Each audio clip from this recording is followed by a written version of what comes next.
আজকে আমি খুব সুন্দর ক্রস সিনের একটি ফুলের ডিজাইন আপনাদেরকে তৈরি করে দেখাবো। সেই জন্য কিছুটা জায়গা ছেড়ে আমি পাশাপাশি দুটো ক্রস চিহ্ন তৈরি করে নিচ্ছি। এর উপরে আবার দুটো ক্রস চিহ্ন তৈরি করে নেব। মোট 4টা ক্রস চিহ্ন তৈরি করে নেব।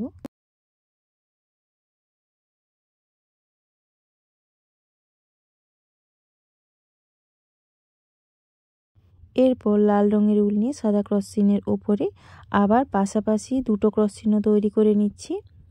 তারপর মিডিলে একটা ক্রস চিহ্ন ছেড়ে দিয়ে আবার সাদা ক্রস চিহ্নের সোজায় দুটো ক্রস চিহ্ন, এইভাবে চারপাশে দুটো করে ক্রস চিহ্ন আমি তৈরি করে নেব।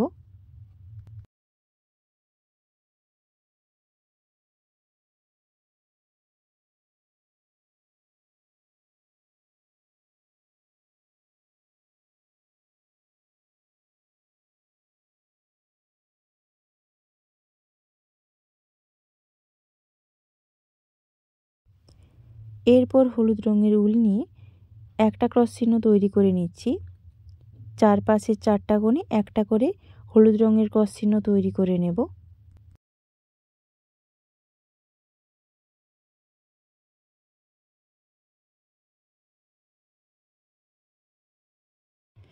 এরপর এই হলুদ রঙের ক্রস চিহ্নের কোণে চোঁচটা তুলে নিয়ে পাশাপাশি 6টা ক্রস চিহ্ন তৈরি করে নেব।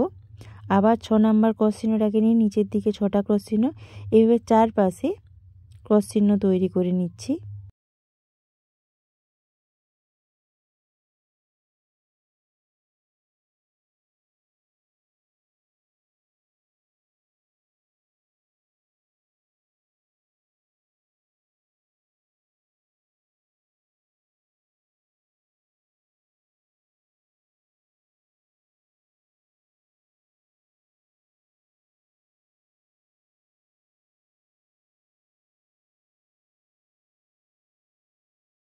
এইভাবে আরেকবার তৈরি করার পর সম্পূর্ণ ক্রস চিহ্ন তৈরি হবে। তারপর আমি এই 6টা ক্রস চিহ্ন তৈরি করেছি, দুটো ক্রস চিহ্ন ছেড়ে দিয়ে দুটো ক্রস চিহ্ন তৈরি করে নিচ্ছি। দুদিকে দুটো করে 4টা করে ক্রস চিহ্ন ছেড়ে দিয়ে আমি দুটো করে ক্রস চিহ্ন তৈরি করে নিচ্ছি। এইভাবে চারপাশে দুটো করে ক্রস চিহ্ন তৈরি করে নেব।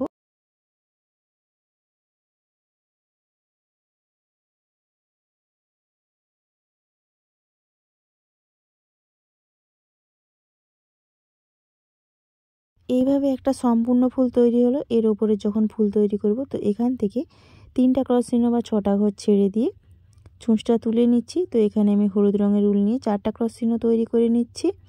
হলুদ রঙের উলের পর এবার সাদা রঙের উল দিয়ে, লাল রঙের উল দিয়ে যেভাবে চারপাশে দুটো করে ক্রস চিহ্ন তৈরি করেছি, সেইভাবে সাদা রঙের উল দিয়ে তৈরি করে নেব।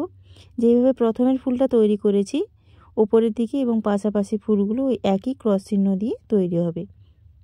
তো আপনারা দেখতে থাকুন, খুব সহজেই আসনটি তৈরি করতে পারবেন। এটি খুব সহজ পদ্ধতির ফুলের ভরাট আসনের ডিজাইন। আপনারা বিভিন্ন রঙের উল দিয়ে আসনটি তৈরি করবেন বা ফুলগুলো তৈরি করবেন, দেখতে খুব সুন্দর দেখাবে। তৈরি করার পর আপনারা আপনাদের পছন্দ মতো উল দিয়ে আসনটি ভরাট করে নেবেন।